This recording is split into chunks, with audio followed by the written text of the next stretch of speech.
Colosenses, la carta a los Colosenses, capítulo 3 de la carta a los Colosenses, versículo 16, 3:16. Colosenses 3:16. ¿Cómo hizo Albeiro para venir hoy? ¿Cómo hicieron? ¿Había bus? ¿Sí? ¿Sí había buses? ¿Y había gente en la calle y todo? Sí, Eso como que nadie le paraba bolas de las cuarentenas. la verdad, eso no Bueno, Colosenses capítulo 3, verso 16 dice: la palabra de Cristo more en abundancia en vosotros, enseñándoos y exhortándoos unos a otros en toda sabiduría. ¿Amén? Pidámosle a Dios. Padre, gracias por permitirnos reunirnos hoy, Señor. Hará años, Padre Santo, era absolutamente normal, pero ahora caemos en cuenta de la misericordia tuya y la gracia tuya al permitirnos estar aquí esta mañana, Señor, porque, bueno, Señor, la situación está delicada y es difícil, pero gracias. Por eso aprovechamos estos pocos minutos que podemos estar aquí, Señor, y te queremos pedir que le hables a las personas esta mañana, que le hables a cada corazón esta mañana, que le indiques el camino, les muestres las cosas, Padre, les abras los ojos, Padre, esta mañana. En el nombre de Cristo, muchas gracias. Amén y amén. Amén, hermanos. Les dije que íbamos a hablar de Proverbios, pero fui guiado a otra cosa. Yo creo que muchas veces el Señor me guía en qué debo hablar conforme la necesidad que yo veo en la congregación. Es una de las pautas que yo utilizo. ¿Qué necesidad veo? ¿De qué veo que hay necesidad de hablar, cierto?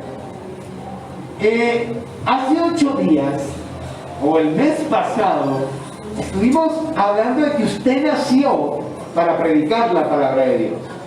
Y que la iglesia, la congregación, existe para eso.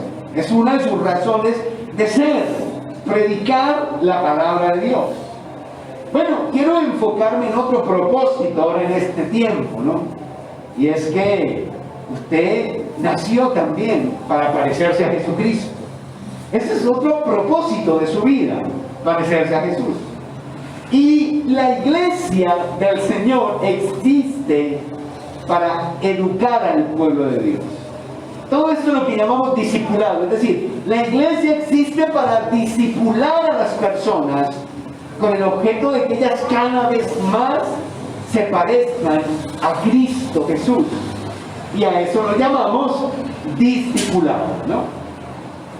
Discipulado. Entonces, entendiendo esto, diseñamos planes, programas en la iglesia para que las personas, para cumplir con nuestro cometido y para que las personas al aprovecharlos, entonces se parezcan más a Jesucristo. Esa sería la idea. Entonces tenemos el Instituto de Crecimiento Cristiano, que son 4 niveles, y las personas juiciosas pues lo terminan en 8 mesecitos. Y después de eso, entonces estamos en la escuela bíblica, vamos, que es un instituto bíblico a distancia, 95 libros tiene que leer la persona, algunos pequeños, otros más grandes, pero tiene que leer esos 95 libros. Todo porque entendemos que la iglesia existe para educar al pueblo de Dios, para educar a la gente de Dios. Para eso existimos, educarlos en la palabra. Además de eso tenemos los miércoles, que ya llevamos un estudio sistemático, versículo a versículo, de la Escritura. Empezamos en Génesis, y ya con el favor de Dios vamos terminando el primer libro de los Reyes. Hemos avanzado muchísimo en ese estudio, pero ahí en eso estamos. Todo porque entendemos que la iglesia existe para educar al pueblo de Dios. Bueno, y el versículo que acabamos de leer nos habla de eso, nos habla de este propósito que tenemos como iglesia, que es educar al pueblo de Dios, y además le habla a ustedes su propósito de vida, de parecerse más a Cristo Jesús. Tres cosas vamos a mirar en este versículo bíblico. Lo primero es que nos dice este versículo que debemos llenarnos de la palabra. Luego nos dice que tenemos que enseñar a otros, y luego nos dice que tenemos que exhortar a otros, benditos sean Dios. Entonces comenzamos hablando acerca de llenarnos de la palabra. Si se dan cuenta, el verso 16 dice que la palabra de Cristo more en abundancia en vosotros. Y me gusta mucho esta metáfora que usa allí, ¿no? Que more, que viva, quiere decir eso. Nos explica esto en la intensidad de la comunión que debemos tener. Así como usted convive con personas en su casa y con ellas tiene comunión, una comunión profunda, más profunda que la que tiene con otras personas, de la misma manera se nos dice que la Biblia debe convivir en nosotros.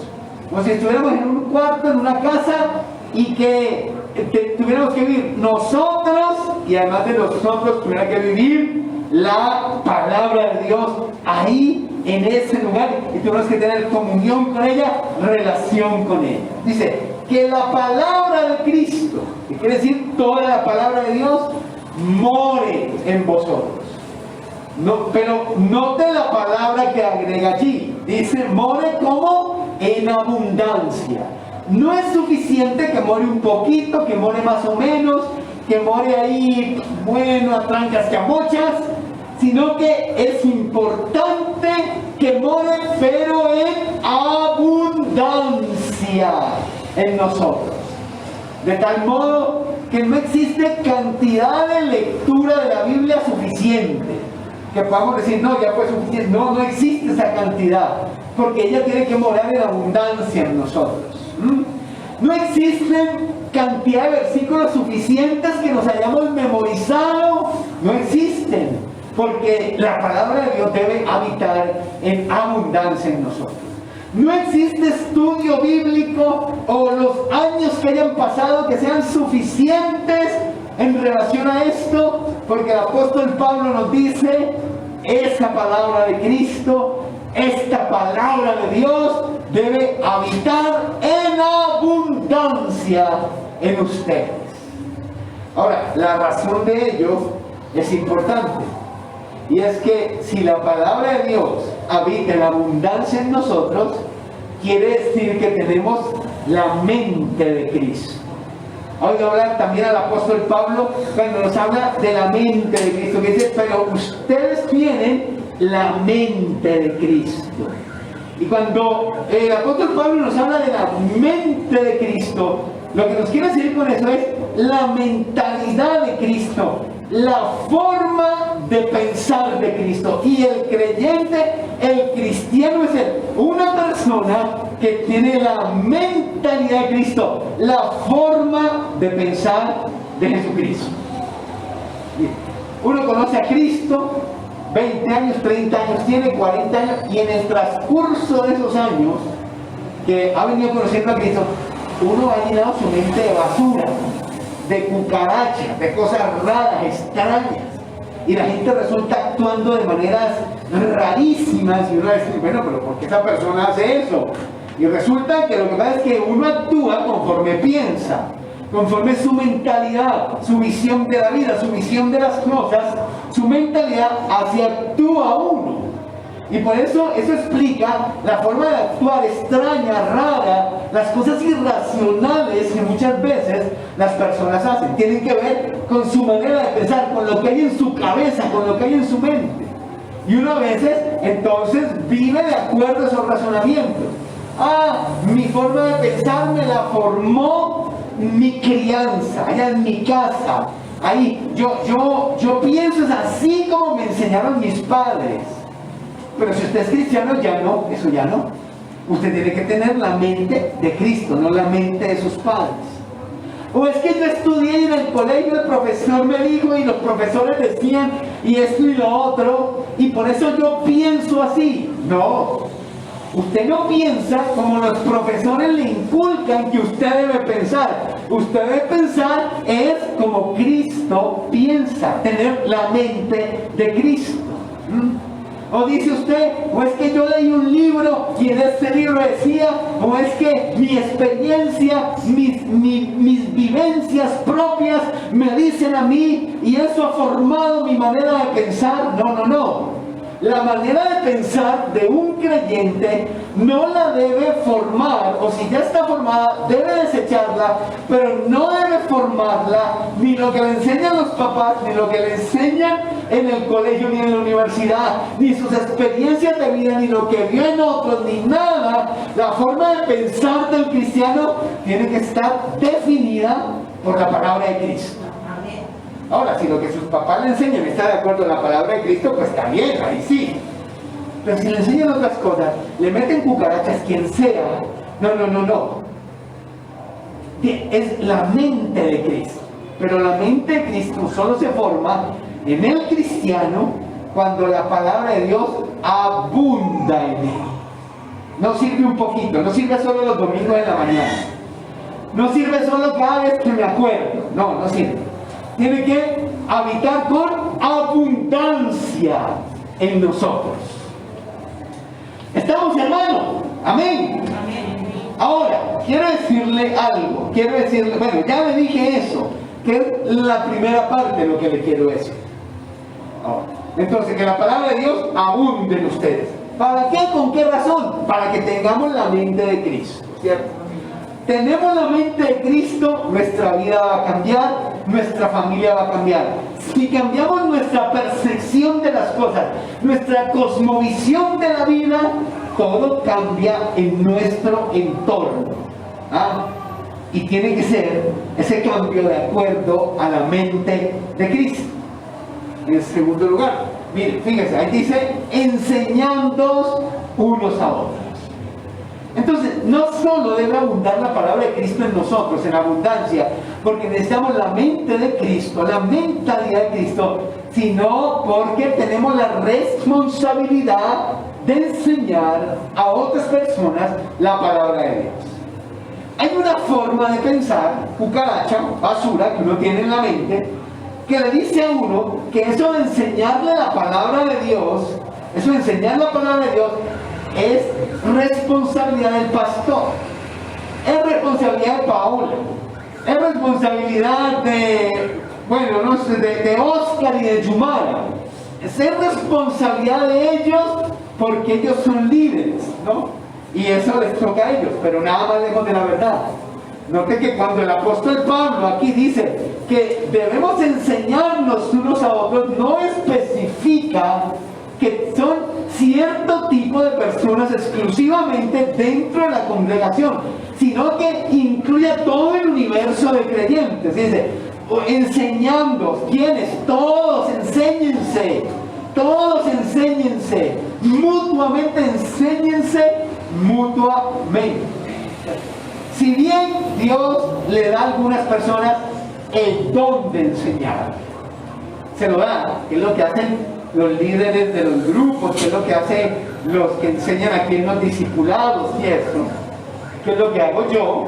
Nos dio el don el Señor, está bien, hay gente dotada para eso, formada por Dios para eso. ¿Ven? No quiere decir eso que usted no esté incluido en el paquete. Usted está incluido en el paquete. Usted tiene la responsabilidad de enseñar en primer lugar a su familia la mente de Cristo, la palabra de Dios. Tiene que enseñársela, la mente de Cristo. Usted tiene la responsabilidad también, no solo de enseñarle a su familia, sino también de enseñarle a los demás cristianos. Y a los que no son cristianos también, a todo el que pueda, usted debe enseñarle cómo pensaba Cristo, la mente de Cristo. Pero para eso tiene que habitar la palabra de Dios en abundancia en usted. Bueno, amén. Mire, una vez yo leí esta frase, nunca se me olvida, siempre la recuerdo y la he comprobado por la experiencia. ¿Qué dice? las palabras convencen, pero los ejemplos arrasan, ¿cierto? Otra vez oí otra frase que dice, ellos oirán sus palabras, pero solo harán lo que lo vean hacer a usted. ¿Sí me hice entender? Ahora, analícelo. Ellos oirán sus palabras, pero solo practicarán lo que usted haga, lo que vean que usted hace. Porque la enseñanza no tiene que ver únicamente con lo que yo digo, sino que tiene que ver también con lo que yo hago. Aquí hace mucho tiempo había un señor que tenía un don para evangelizar, ese señor, pero tremendo, ese señor era tremendo. Eso, cuando uno menos pensaba, llegaba con 3 y 4 personas a la congregación, y era constante eso en él, un don tremendo. Pero esas personas no permanecían. Esas personas uno los iba a ver al cabo de un mes, ya no estaban. La razón es que él tenía ese don, ¿cierto? Pero tenía un genio también el Señor. El día que se le volaba el bloque, eso no tenía que ver con nada. Eso era vulgar, era humillante, era altivo, era tremendo. Entonces, claro, él iba, evangelizaba, qué bonito habla, le explicaba la palabra a la gente, mira la palabra, la mente de Cristo, todo, tal, y luego, y los llevaba a la casa, eso la gente vivía en la casa de eso, y un momento que cuando se le volaba el bloque, hermano, no tenía que ver con nada, los echaba, mejor dicho, así les decía. Les decía, eso que fue, hermano, eso nunca diga eso. Sí. Así y deshacía, mejor dicho, el tipo, ¿sí? Entonces, la cosa no funciona así. Yo quiero que usted entienda esta mañana que debe llenarse en abundancia de la palabra de Cristo, porque usted necesita la mente de Cristo. Usted no necesita pensar como sus amigos. Usted no necesita pensar como ellos. No, usted necesita pensar como pensaba Cristo. Y porque usted necesita ejercer su servicio, su labor, su responsabilidad de enseñarle a otras personas la palabra de Dios, la mente de Cristo. ¿Está comprendiéndolo? No vuelva a decir, esto es cosa del pastor. No vuelva a decir, esto es cosa de Oscar y Lumán, esto es cosa de Paola, esto es cosa de Natalia, de Levis, esto es cosa de ellos, callá, porque pues ellos son los que se pusieron en eso. No, usted también.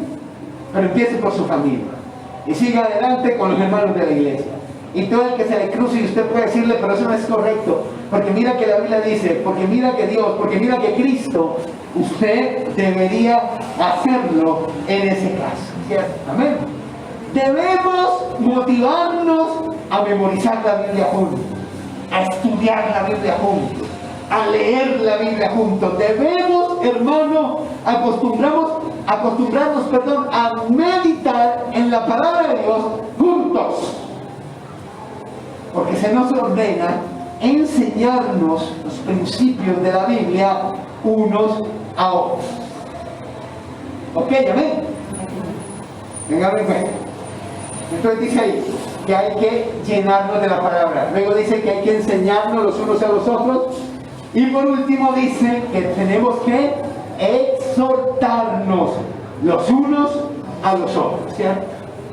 Bueno, ¿qué es exhortar? Es lo primero. Uno tiene que definir, pero hay gente que no sepa qué es eso.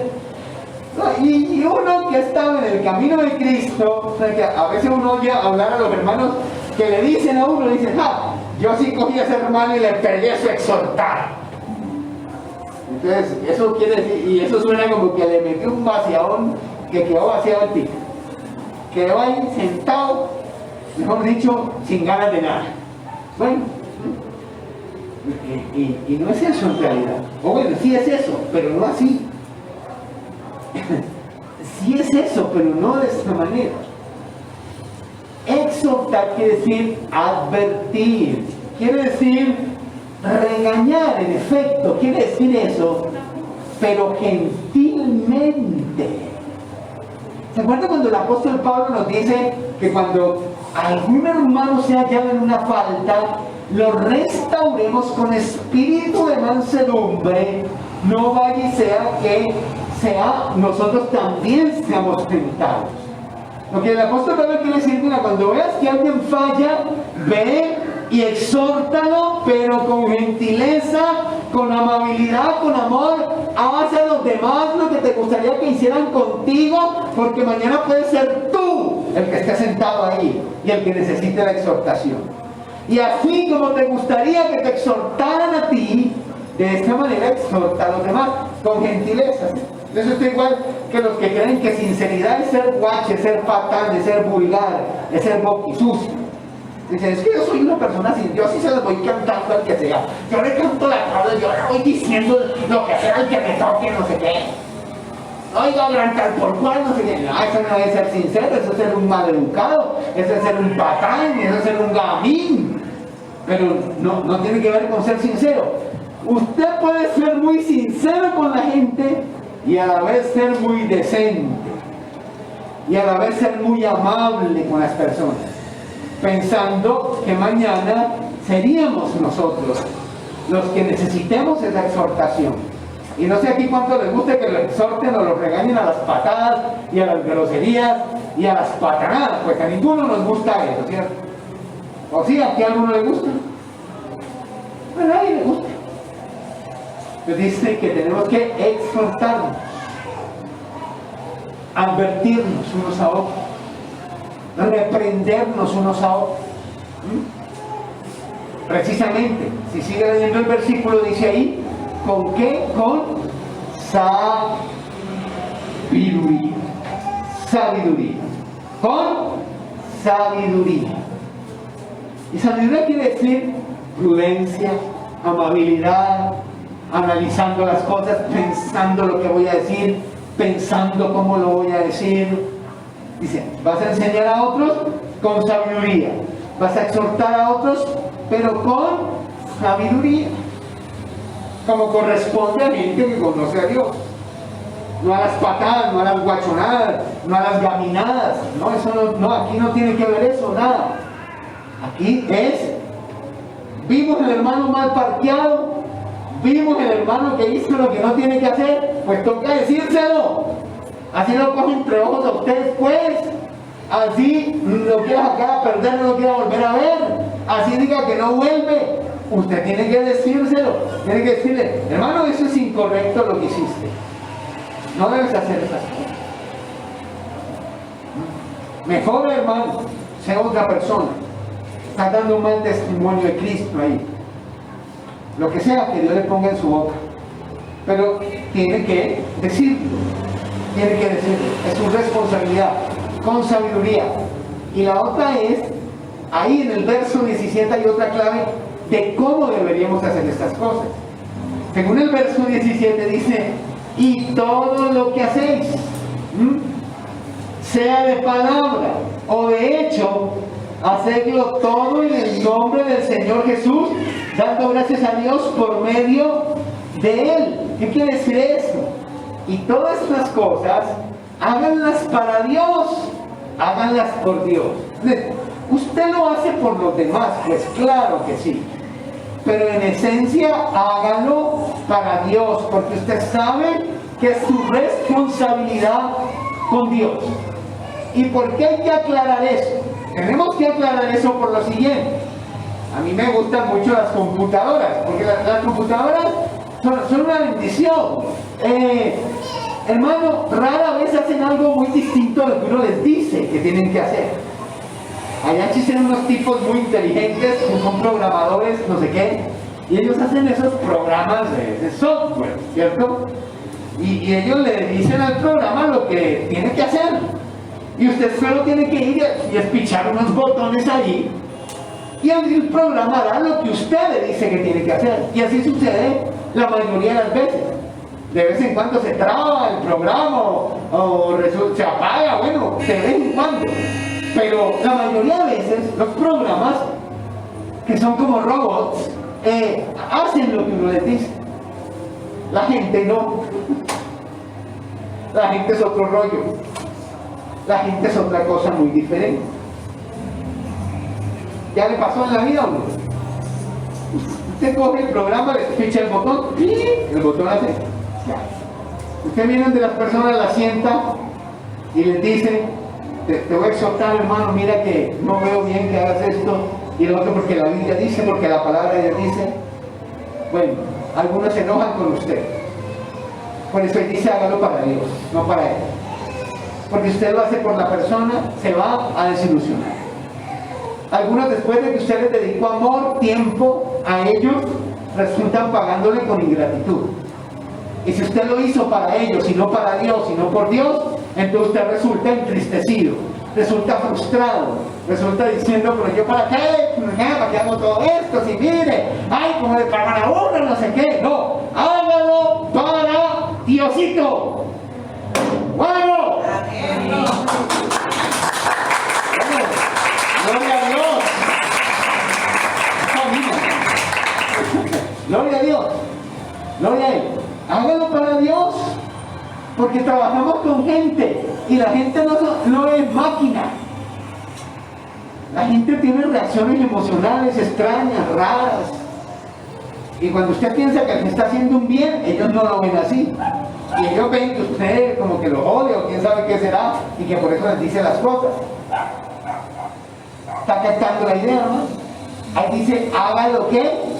Para Dios. Todo lo que hagáis, dice ahí, hágalo en el nombre de Jesús. ¿Qué quiere decir eso? Hágalo para Jesús.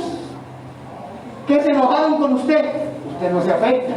Porque usted dice, bueno, ahí ya yo lo hacía para Dios, no lo hacía por el hermano, es mi responsabilidad hacerlo.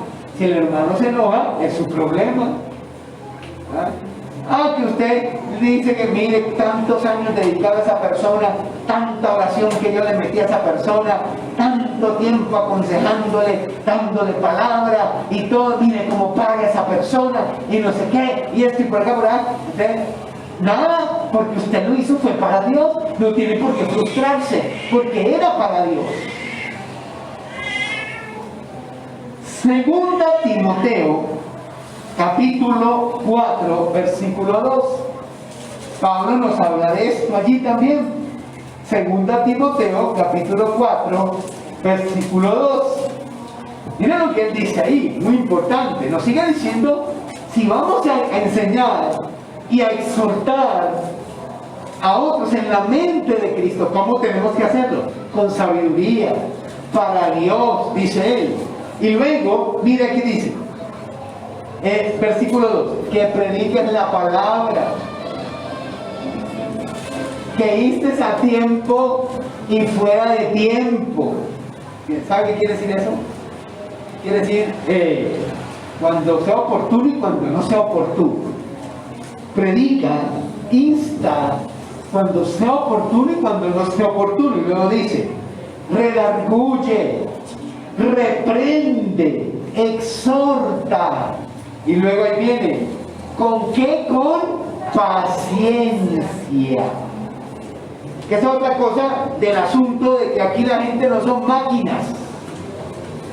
Cuando usted trabaja con máquinas, no debe tener paciencia. Las máquinas hacen todo automático, lo hacen más rápido que los hombres, lo hacen mejor que los hombres, ¿no? ¿Listo? Lo hace ahí, listo. Pero cuando usted trabaja con gente, o cuando usted quiere formar gente, o quiere enseñar gente, quiere exhortar gente, así sea solo a su familia, usted necesita paciencia. No presionar los procesos. Porque con la gente, y casi con todo en la vida, la situación es de procesos. De procesos. Si ha oído usted el dicho, dice, las mejores cosas de la vida cuestan, ¿cuánta plata? Las mejores cosas de la vida cuestan tiempo. Tiempo. Y eso quiere decir paciencia. Paciencia. ¿Están conmigo? Paciencia. Bueno, uno va a otras congregaciones, ¿no? Y como están en eso de, no sé en qué estarán en realidad. Entonces, tienen que sacar un líder cada año. Entonces, lo ponen a usted y dicen, usted tiene que ser líder en un año. Imagínense uno sacar un líder en un año. No me explico cómo un pastor con años de experiencia cree que un líder se saca en un año. Porque al año tú ya tienes que ser líder, tienes que multiplicar ese grupo. Y si no multiplicas es porque no sirves. No sirve, le dicen a la gente. Personas que no comprenden que las cosas con la gente es procesos, es paciencia. Por eso a los hijos hay que tenerles, así sea Valerie. Al esposito hay que tenerle ¿qué? Dígalo, mija. Paciencia. ¿Ah? Dígalo. A los papás hay que tenerles ¿qué? Tenerles paciencia. A los hermanos de la iglesia hay que tenerles ¿qué? Paciencia.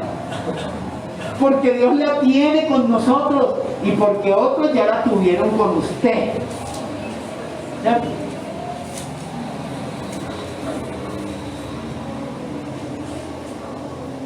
Y si otros la tuvieron con usted, ¿por qué no la tiene con los demás? Téngales paciencia, no presione las cosas, no se rinda a la primera, haga las cosas con sabiduría. Así se hacen las cosas, con paciencia. Las mejores cosas de la vida cuestan tiempo. Y mire lo que dice después Pablo, dice que hay que instar, predicar, redarguir, reprender, exhortar, dice con paciencia. Lleva a la gente con paciencia, dice Pablo. Y luego dice, ¿y con qué más? Y con doctrina. Paciencia y doctrina, dice él. ¿Qué quiere decir ahí cuando él dice doctrina? Quiere decir precisamente, vas a exhortar, vas a enseñar, vas a predicar, vas a insistir con la palabra de Dios. Eso quiere decir doctrina. Y qué bueno que se diga esto, porque cuando usted es un creyente, usted sabe que la manera de guiar a las personas no es bajo lo que usted piensa, o lo que leyó en el libro de fulano, de mengano, o lo que a usted le parece. Pero cuando usted es creyente, la manera de formar a otros, de guiarlos, así sea su familia, no más, es con doctrina, es con palabra de Dios en sus vidas, dándoles palabra, así, con doctrina. Bueno, por eso yo no me paro aquí los domingos y le digo, a ver hermano, quiero que todos se compren el libro, la vaca tuvo la culpa, ¿sí? Y bajo ese libro vamos a predicar estos domingos, porque es un libro muy bonito y de muchos valores y tiene muchos principios. No, yo no digo eso a usted. Yo cada domingo que me paro aquí y allá los grupos y el miércoles y los estudios, todo es abra la Biblia y le voy a mostrar qué dice la Biblia sobre esto y lo otro. Bueno, porque es con doctrina. Yo no le digo, ay, vamos aquí a El Caballero de la Armadura Oxidada porque ese libro es muy bonito, o Juventud en Éxtasis, o no sé qué, otro libro raro, o cosas así, que no estoy demeritando los libros, ahí hay principios, hay valores bonitos y todo, pero lo que quiero decir es que por muy bonitos que sean, el creyente es uno que forma en otros a través de la doctrina de Cristo. Pero si usted no la conoce, si todo el contacto que usted tiene con la palabra de Dios es el domingo, aquí, cuando viene, entonces, ¿cómo usted forma con doctrina? ¿Cómo usted puede enseñar a otros? ¿Qué les va a enseñar? ¿Qué les enseña?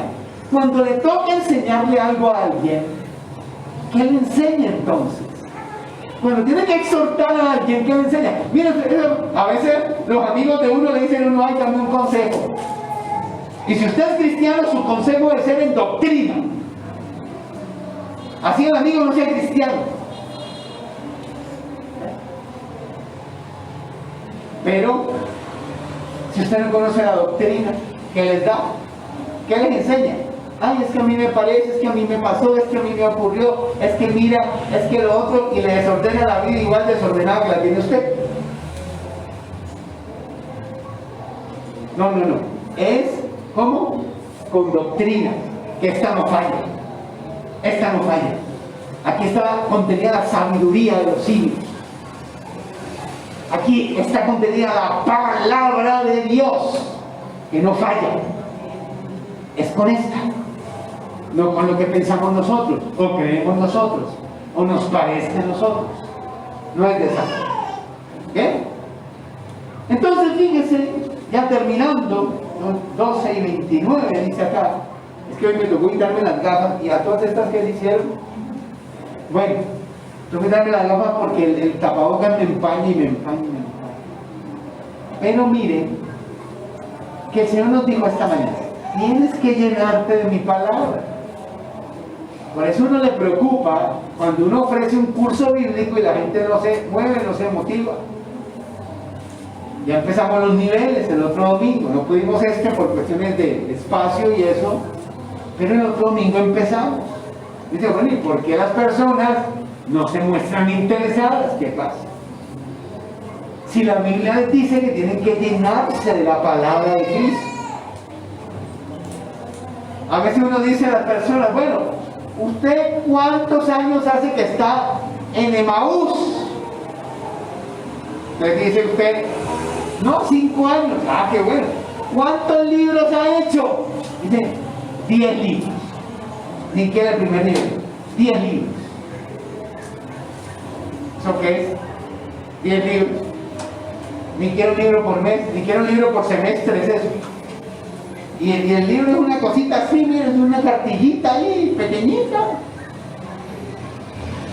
Uno dice, pero ¿por qué no? Si la Biblia dice que usted debe llenarse de la palabra de Cristo para poder tener la mente de Cristo. Y cuando usted tiene la mente de Cristo, su entorno todo va a cambiar, su manera de ver la vida va a cambiar, pero tiene que tener la mente de Cristo. Eso requiere estudio de la palabra, lectura de la palabra, memorización de la palabra, meditación de la palabra, compartir la palabra, oír la palabra. ¿Tiene que ver con eso? ¿Cómo la ve? ¿Ah? Tiene que llenarse de la palabra de Cristo para que usted pueda enseñar a otros. Porque a todos, en algún momento de la vida, nos tocará enseñar a una familia, o un amigo, un desconocido, alguien se nos arrima y nos dice, dame un consejo. Y tenemos que darles esa palabra de Dios, no otras cosas. No, que el arte de amar de Erich Fromm, porque yo leí el libro El arte de amar de Erich Fromm y no sé qué, y ahí decía que, nada, ¿qué nos importa lo que decía ahí? Pero ¿qué dice la Biblia? Llegará un momento en la vida donde le toque exhortar a otra persona, regañarla gentilmente, llamarle la atención, decirle, oye, no hables así, oye, no actúes de esa manera, oye, pero ¿qué te pasa? ¿Por qué haces eso así? Llegará algún momento donde nos toque hacer eso. Y no puede ser bajo nuestros criterios o pensamientos. Tiene que ser con doctrina, como dice el apóstol Pablo ahí. ¿Me hago entender? Entonces, queridos hermanos, es un mensaje para tomar decisiones. Para que, así como yo vi a tantos tan juiciosos, y espero que no pierda ese juicio, haciendo su trabajo de enseñar a otros, de predicarle a otros mejor, de traerlos, de invitarlos. Ahora usted también se motive a este otro hábito de crecimiento espiritual, y es, bueno, hay un curso que están ofreciendo, vamos a estudiarlo, vamos a hacerlo, ¿cierto? Ah, que no quiero porque no tengo tiempo, lo que sea. Ah, bueno, entonces, ¿qué voy a hacer yo? Voy a tomar mi Biblia, voy a leerla así sea 15 minutos al día nomás. Voy a tomar unos versículos, voy a memorizarlos. Algo que tenga que ver con que la palabra de Cristo habite en abundancia en su corazón. Que alguien diga, voy a terminar el primer nivel de Emaús. Que alguien diga, voy a pedirle a Mabel los libros para estudiar la palabra de Dios. Que alguien diga, esta es una palabra para practicar. Amén. Gloria a Dios. Cierre sus ojos, Padre.